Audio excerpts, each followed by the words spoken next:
From the Joy News Center.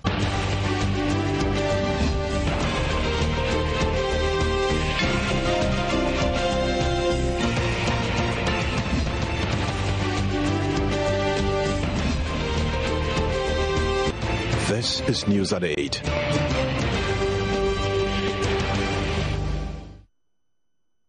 This is the Primetime News Bulletin here on Joy News on Multi TV. You can also watch this bulletin if you're in Europe on ABN television. In this edition, 3 persons confirmed dead and 2 others critically injured in fresh outbreak of violence at Gushogo in the northern region. President Mahama invites colleague West African leaders to Ghana for mini summit on Boko Haram. Chief Executive of Forestry Commission challenges claim $16 million was lost to the states because of a failure to review fees payable by timber firms. Ministry of Health justifies decision to lay off 6,000 casual workers engaged at various health centers. And to expectant mothers out there, you may want to consider delivering your baby in a tub of water once Ghana's first water birth center opens in a few months. There's also business, sports, showbiz, and international news in the bulletin. Stay tuned. News at 8 with Israel Lai.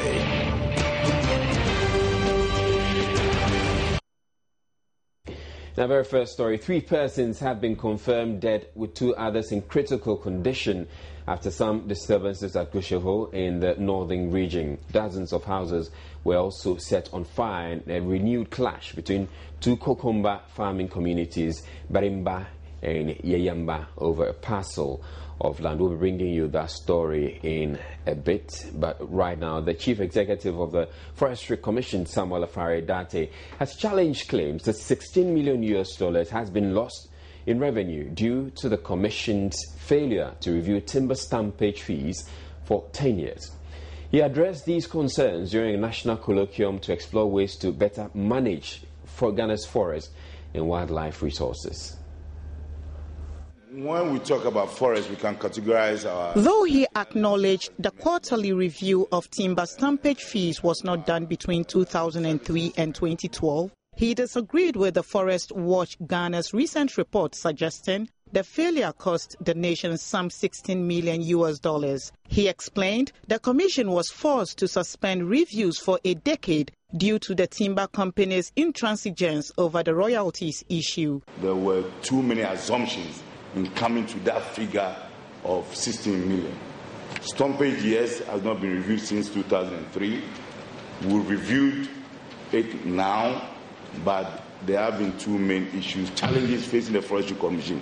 The companies always made presentations to, as I said, the leadership of the country in relation to the cost of the operation, and then the Forestry Commission, as a response to the petition, will be asked to hold on in reviewing the stumpage while government or the legislature went through the petition process. Some of these challenges, he said, have since been resolved, thereby allowing the Commission to conduct its first review after the long break. We've reviewed it, taking into starting from March.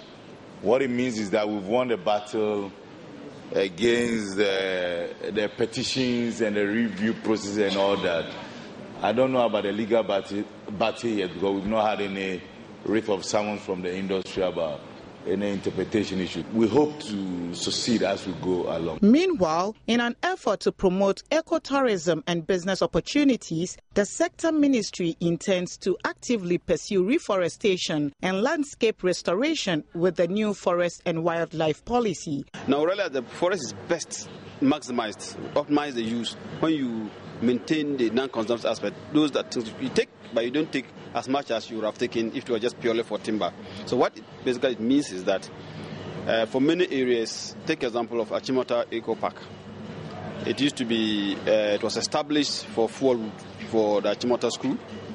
It became a forest reserve. And then people were cutting for firewood and for other uses and using it for other purposes. Now we're reserving the whole forest as an eco park. The trees where it has been taken out will replace, and then will develop the ecotourism. So this form of management will preserve it for the current generation and the future generation. According to the Forestry Commission, Ghana is losing out on massive benefits from forest reserves as a result of illegal logging, degradation, and wildlife extension. The Commission indicated it would rehabilitate some ecotourism parks that have been left in ruins. The Ministry of Health has justified the retrenchment of some 6,000 casual workers engaged at various health facilities in the sector. Public Relations Officer Anthony Goodman says the decision forms part of measures to sanitize service delivery in the public health sector. The directive issued by the Sector Minister Sherry Aite followed agitation by some of the casual workers who have been engaged for between 4 and 12 years to have the employment status regularized. The various public health centers were advised in the directive to outsource some services and terminate the engagement of workers whose stay has yet to be regularized by the ministry. The ministry's PRO explains further. We are just trying to sanitize the system, trying to regularize some of the things we do in the health sector. We decided to look at how they were engaged. We also decided to look at who gave them that mandate to work as casual workers and who gave them what kind of appointment they were given. We were only talking about just 300 at the end of the day. These are the documents we got, 6,000. It is unheard of. You cannot work like this as an institution and be able to deliver quality health care as we've promised. So we just asked them to do the right thing by outsourcing those areas that we need to give to private companies to do. We as a sector think it is just not right for people to work without receiving a salary, but it is also wrong for us to just pick people without going through due process. He stressed that health facilities are to terminate their engagement after paying them a 3-month salary severance package. We've agreed that they are doing good work. And Minister has that we pay them the 3 months because at the end of the day, if you even want to pay them, government policy now is you can only pay back pay for 3 months. To the minister directed that they should pay them the 3 months as quickly as possible. He adds that to ensure continuity of quality care provision, the ministry has also taken 2 major decisions to address the issue. Going forward, they should look at the options we give. That if you want to have contract with the person you sign, if you want to outsource whichever ever area you want to do, that one is you and your management decision, and it has nothing to do with the minister. You only alert us, and then we give you the go-ahead. Matilda Pamaga for Joy News. Still with health, nurses at the Accra Psychiatric Hospital are said to be planning a strike over working conditions at the facility. The nurses on Tuesday had staged a demonstration over what they say has been a failure of authorities to provide them with medication for the patients, making them susceptible to violent attacks from the inmates. Chief Psychiatrist Dr. Osei Asare tells Joy News the nurses are bent on laying down their tools if their demands are not met by Friday. When they agitated, I met with them together with the chairman of the mental health board, and we were able, the leadership of the nurses and in fact the whole nurse group. So we met with them, discussed the issues, and planned out or mapped out some plans of resolving their grievances. So it was said that they agreed and they went back to work, but they gave us an ultimatum that if by Friday they don't hear anything positive in terms of a more definitive resolution as against the ad hoc measures, they will lay down their tools. So we are discussing that with the ministry, and we hope that by Friday we'll be able to tell them something substantial. Everybody should look at it that if it happens that way, that will be catastrophic for all of us as a country. On any single day, we attend to about 15 major or 15 severe mentally ill patients, aggressive ones. So if they lay their tools, they don't come to work, and all these 15 cannot be attended to, and they have to go to the community. On the average, we see about 300 patients a day. So we are not seeing all these 300 patients, 15 of whom are very severe, and they should all go out. And one person decides to kill 5 people, what is going to happen? So it will be chaotic. we certainly trust that we will not get to that point. But we don't have enough medications to attend to the needs of the patients. And so when patients become aggressive and there are no means of calming them down, then they can be at the receiving end of the patient's aggression, which is true. They are also saying that we don't have enough money to give the patients quality food. Both quality and quantity is not adequate, and that is also true. 150,000 to Accra Psychiatric Hospital, 100,000 to Pantan, and then 50,000 Ghana cedis to Ankafor. So that will go to some extent to resolve some of these hardships and difficulties we are going through to purchase the injectables. We're taking a break. We have more news coming up. Please don't go away.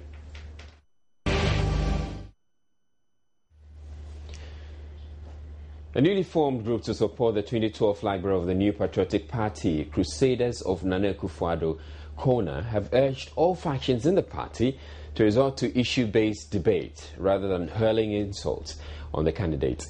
At a news conference Wednesday, the group played down the call for a cancellation of the presidential primaries, explaining healthy competition is needed to boost democracy in the party.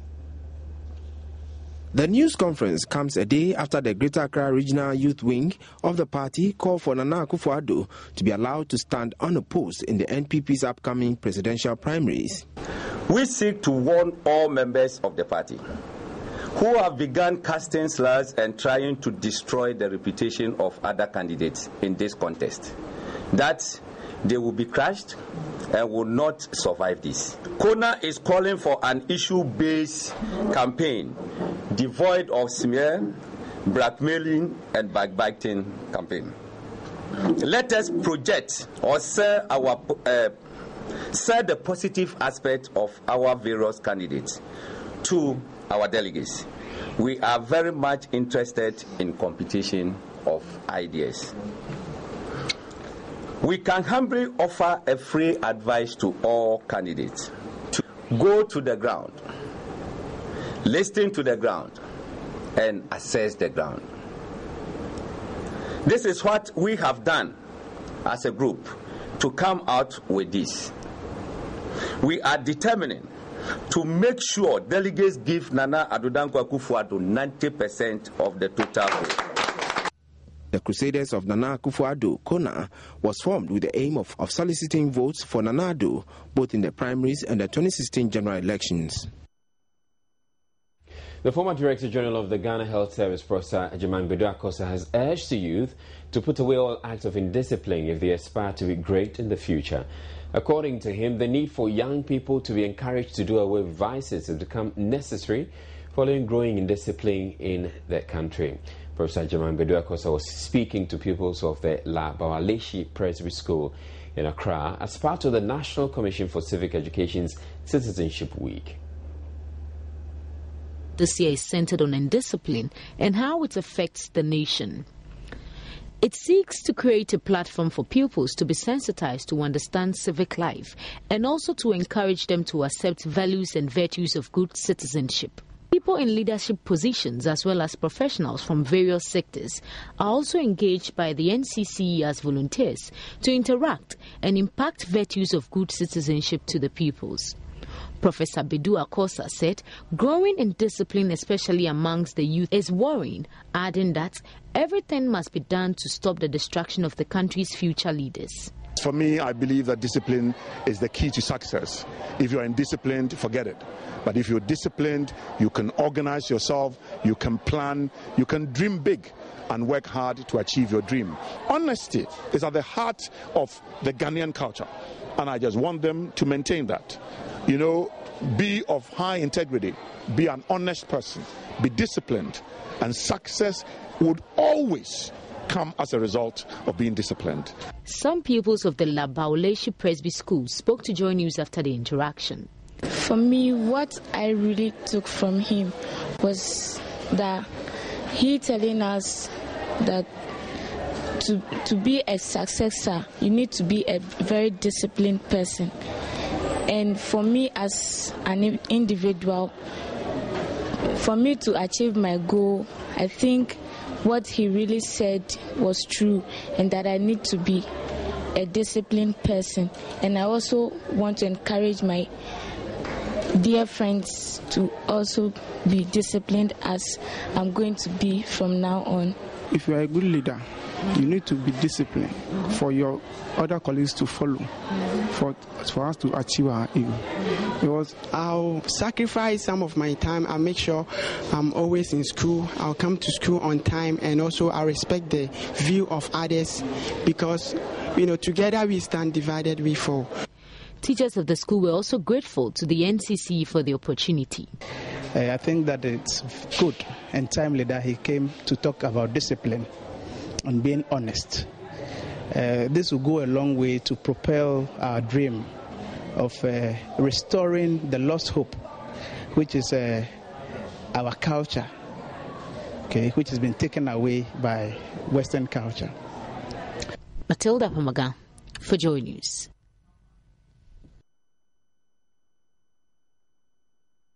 Now we're returning to our top story, where 3 persons have been confirmed dead with 2 others in critical condition after some disturbances at Gusheho in the northern region. Dozens of houses were also set on fire in a renewed clash between 2 Konkomba farming communities, Barima and Yiyamba, over a parcel of land.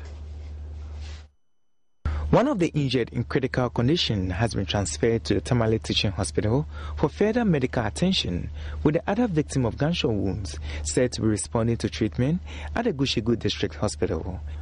The latest clash comes exactly a week after the Gushegu District Chief Executive, Alhaji Alasan Fuseni, led a team of NADMO officials to present relief items to displaced victims of an earlier clash between the two that resulted in the death of a 35-year-old farmer, Mohammed Biwirim. Northern Regional Police Public Relations Officer ASP Benis Atete, who confirmed the latest incident to Joy News, said a combined team of military and police reinforcement team from Yendi has been deployed to Gushegu en route to the 2 communities. ASP Benis Atete also said the security personnel will stay for a while to avoid an escalation of the conflict and a possible spillover. Mohammed Hashmin's report from the northern region.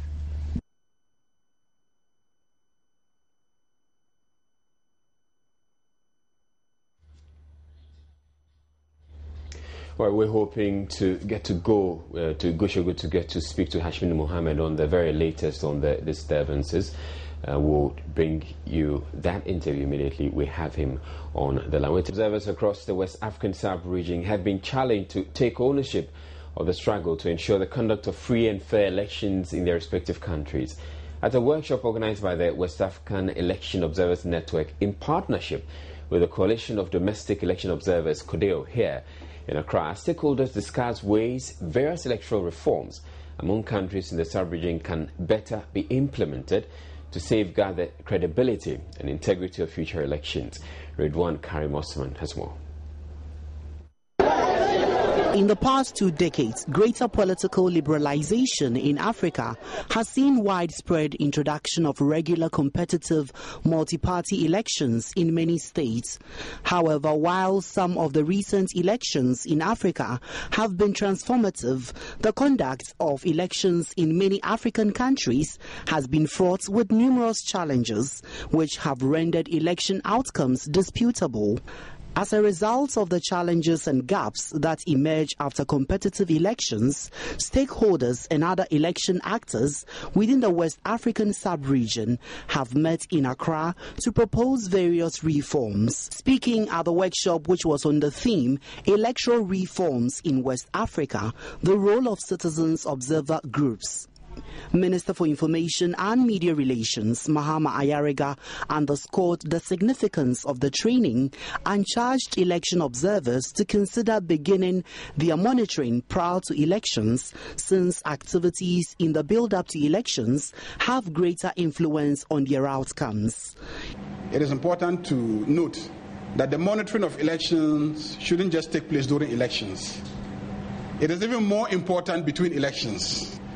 And so, as observers, it will be important between elections to keep an eye on all the processes that lead to the elections. The structure of your system can predetermine the outcome of elections. Not just the voting, even the drawing of the boundaries of constituencies. can become very, very important matters in determining whether people will accept the outcome of elections. And so all these matters should be matters that I think that you should be watching and paying close attention to. He said measures are already in the pipeline to integrate all election data gathering agencies to facilitate effective coordination. Member of the advisory board of CODEO, Sheikh Ameriyao Schweib, highlighted some core issues that will engage the attention of stakeholders during discussions. A representative from the Electoral Commission will be talking to us, giving us an overview of the work that they have done. Especially in the area of reform that has been suggested, and the Electoral Commission itself has requested for proposals regarding areas of reform so that they can use that to also improve their system. So I believe that he will be giving us some highlights of what the Electoral Commission will intend to do, share experiences regarding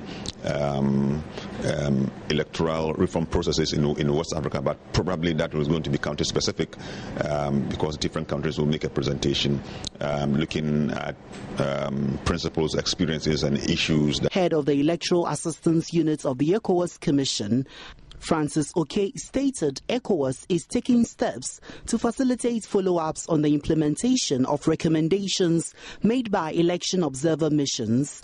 Deputy Electoral Commissioner for Ghana, Sule Amado, will take observers through various electoral reform processes and how countries in the sub-region can share experiences on electoral reforms for mutual benefits. Right, we're returning to our earlier story in Gushugu, where 3 persons have been confirmed dead with 2 others in critical condition after some disturbances in the area. Dozens of houses were also set on fire in a renewed clash between 2 Konkumba farming communities, Barima and Iyamba, over a parcel of land. I've been joined on the line now by Hashmin Mohammed with the very latest on the disturbances. Good evening to you, Hashmin. What's been the very latest update on the situation? Well, thank you very much. Israel, calm has been restored to the place, but we still have a fears lingering in the minds of some of the residents there, because the fear is just that there could be some kind of reprisal attack in the community. But police have intensified their patrols in the 2 communities. The police public relations officer for Northern Region, ASP Ebenezer Tete, tells me that the police will maintain their presence in the 2 communities till total peace is restored to the 2 communities. Are there visible signs of the security presence in the town? Well, the security have maintained their presence in the 2 communities. They have positioned themselves in between the 2 communities. At the same time, they have also mounted some barriers at the 2 communities to some roadblocks to check the influx of some residents in the area who would like to move into the community to cause more harm. They are also saying that their presence there is to also prevent an escalation of the violence in the 2 communities, the neighboring communities. All right. We are also told that there are 2 persons who are critically injured after the clashes. Do you have any update on their situation? Are they getting any better? Are they out of the danger zone? Well, one of them has been transferred to the Tamale Teaching Hospital for further medical attention. With the other one, he is responding to treatment at the Gushugu District Hospital. All right, thank you very much. That was Hashmin Mohammed bringing us up to date on the disturbances in the northern region, or in the northern region town of Gushugu. In other stories, and a much lighter note, expectant mothers are being encouraged to consider giving birth in water, acknowledged as a relatively safer way to deliver newborns. And to make that option a reality for those who may want to opt for it, A UK-trained midwife is starting Ghana's first water birth centre here in Accra. Sarah Sewa Major says water relaxes the mother's muscles and improves blood flow, allowing her to concentrate on the birth. Joy News' Justice Beidou visited the centre and sent in this report. Hard time in the labour ward. Every woman would probably go through this one day. But the process of childbirth is a tough one, especially in Ghana, where every 100,000 babies that are born, 350 women lose their lives. I personally think that the whole maternal system or maternity system in this country needs restructuring. She tells me water could reduce vaginal tearing, thus helping the mother avoid an episiotomy or stitches that come thereafter. If the baby is in the uterus or the womb, baby is in a pool of water. So we say that it's a gentler way of having a baby because the baby will come out into the water. Now, some of the advantages of having a water birth is like water normally relaxes people anyway, so you get that because when you're in labor and you've got all the pains, the water is there to kind of relax you. It's a safe environment because people love water, so when you're in the water you feel kind of safe and you can move around as well in the water, so you're not stuck on a bed on your back. And then partners can actually go inside the pool as well and go behind the lady's back and support them that way. Sarah's first delivery here is not due until August this year, but she's hopeful about the trail she's blazing to bring down Ghana's scary maternal health record. Once the woman starts pushing and the head kind of keeps advancing, you have to make sure that the water is like the accurate temperature. It has to be 37 degrees. I mean, it has to be because you don't want it to be too hot or too cold, otherwise you run into problems. So that, and then you encourage the woman to push. It's a non-touch technique water birth. So once the baby, like before the woman even gets in, you need to kind of find out whether she would want to pick up her baby herself or she wants you to do that for her. I mean, some women are more than happy to pick their babies up themselves. So if they're one of those, then, you know, like once the baby delivers, she picks the baby up. Otherwise, you would pick the baby up. So once you touch the baby, that will stimulate the baby and the baby will start crying. So that's why it's a non-touch technique. She had her first child in a pool in her garden, she tells me, and would do it again if she wants another baby. Good evening. Welcome to Business with me, Matilda Nyakwa Kweku.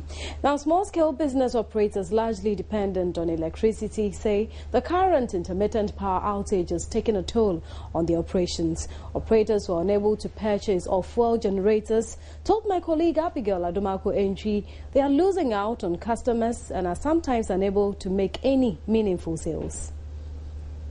Ghana over the last 3 years has been experiencing erratic power supply. Now the situation has been worsened with maintenance works currently ongoing by the VRA on some generating plants. Now we are experiencing somewhat load shedding, even though there is not a specific schedule. As the ECG says, it doesn't know the amount of power to shed off. Now, we'll be speaking to some businesses. When it comes to situations like this, businesses really suffer, especially those that depend on electricity. And I'm here at the hub of Printing New Town in Accra, and I'll be speaking to some printing businesses, and I am walking into one now. And even though today they have light, I'm sure the lights have been going on and off for quite a while, and so I'll be speaking to workers here to find out how they are coping with the situation. The light is disturbing us. Because of the light, we'll be staying here and we'll be waiting for the light to come so that we will start work. So since, let me say, more than 2 weeks now, we have been here. We have not been to the house because of the light of the work. We need the work urgently. So we will stay here till 2 o'clock before the light will come.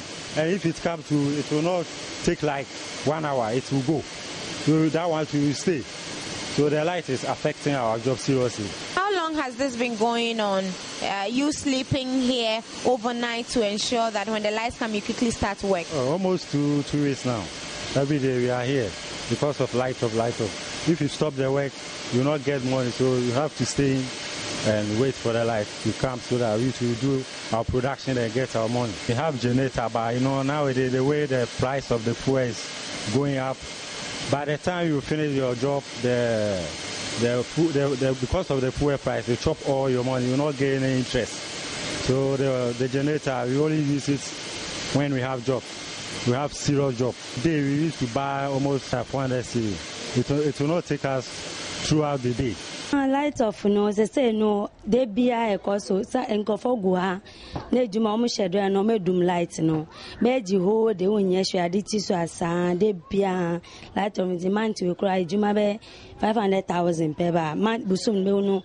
The light be 500, 400, untiminchia. So, me pasa, me who say, what say the entire doom so no cost on us. Mintish, but the way I didn't doom so no, catch you one no me doom lights. Doom so on them this and Najo, be 12 p.m. and Sana or my soul.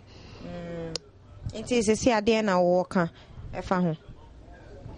Like make up on this, like bedroom or mama yasonti so, and let's say bedroom light time seen a best so. Into your customers in about lights in your bad time say a bantino, a ban namumbra back, but omon kashi, do many time be you're fine. Gladys was just telling me in the Akan dialect that the situation is really affecting her business. Every time she comes here and the lights go off, she has to just sleep and customers will come and go elsewhere. She has no money to even purchase a generating plant and to even get fuel into the plant after getting the plant. So it's very difficult for her.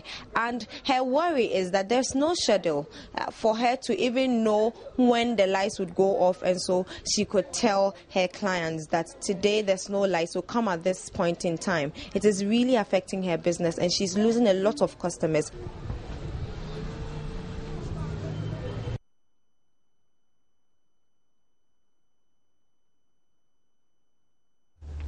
Now, the World Bank is asking government to save and invest in productive sectors of the economy to assuage the current economic challenges and ensure sustainable growth. The bank, which remains worried about Ghana's over-expenditure on public consumption against investments, is also calling for a more efficient monitoring and execution of the budget.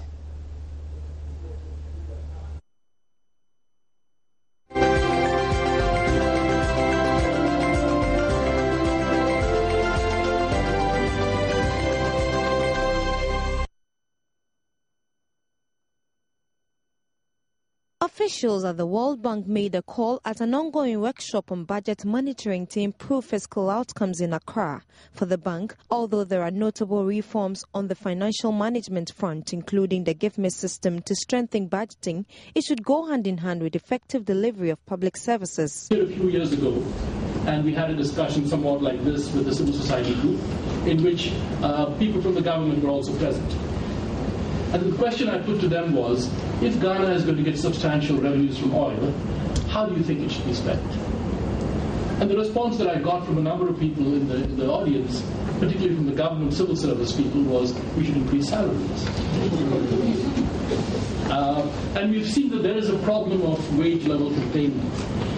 But I think that's a problem that needs civil society engagement, because civil servants in some sense are a privileged group, and they may have first bite at this cake. But what about all the other people who should also benefit from the budget and the revenues from oil? A good way to decide on this would be to actually allocate it to public investments that benefit the whole, the public goods and services that everybody can share in and which can stimulate long-term growth. We haven't done well in managing our natural resources, which we depend on for national development. And we haven't quite diversified the national economy. We haven't managed structural change. Many people are moving from rural to urban without the accompanying urban jobs to absorb them. And so they are going into other sectors where the productivity is even lower than where they are coming from. Meanwhile, natural resources are fast depleting. And it looks like the hydrocarbon is acting like a last resort. And we don't use that as a catalyst to transform and diversify the national economy. We have ourselves to blame.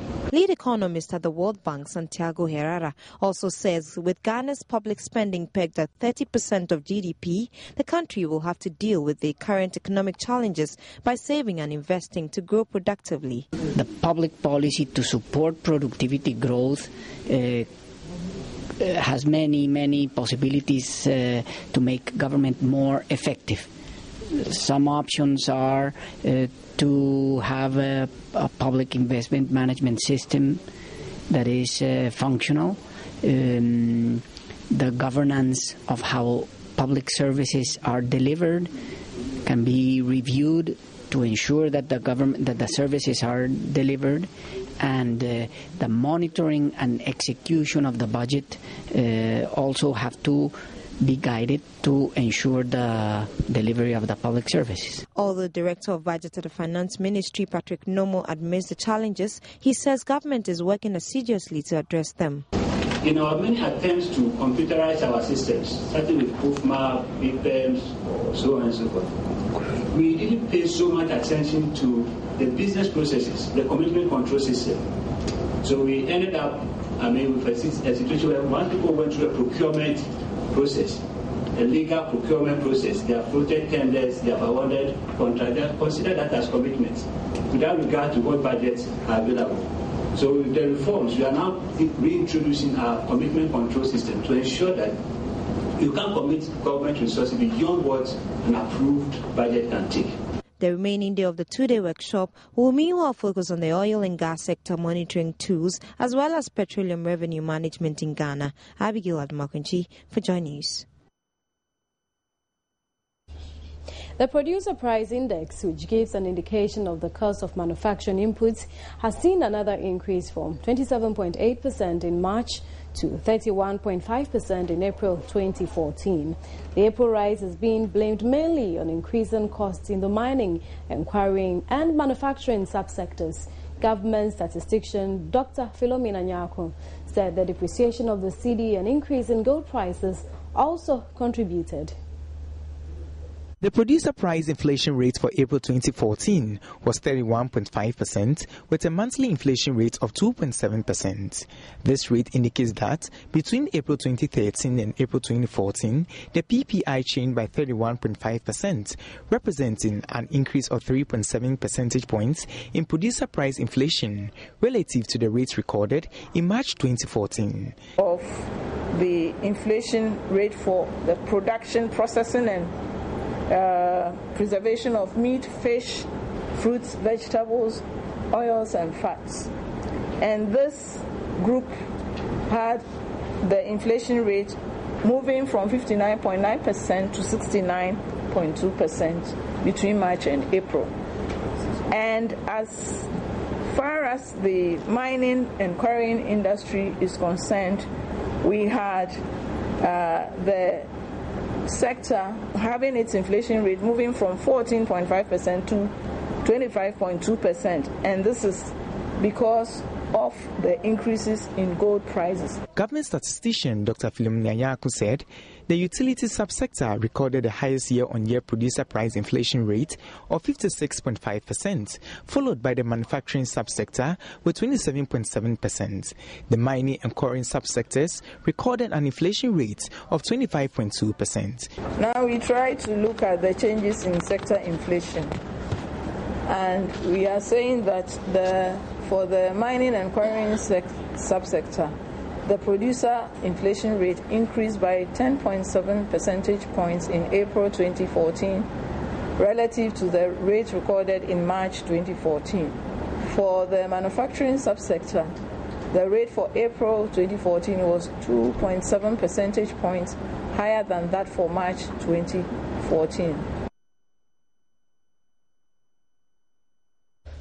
Well, thank you very much for watching Business. The utility Akwa Kweku.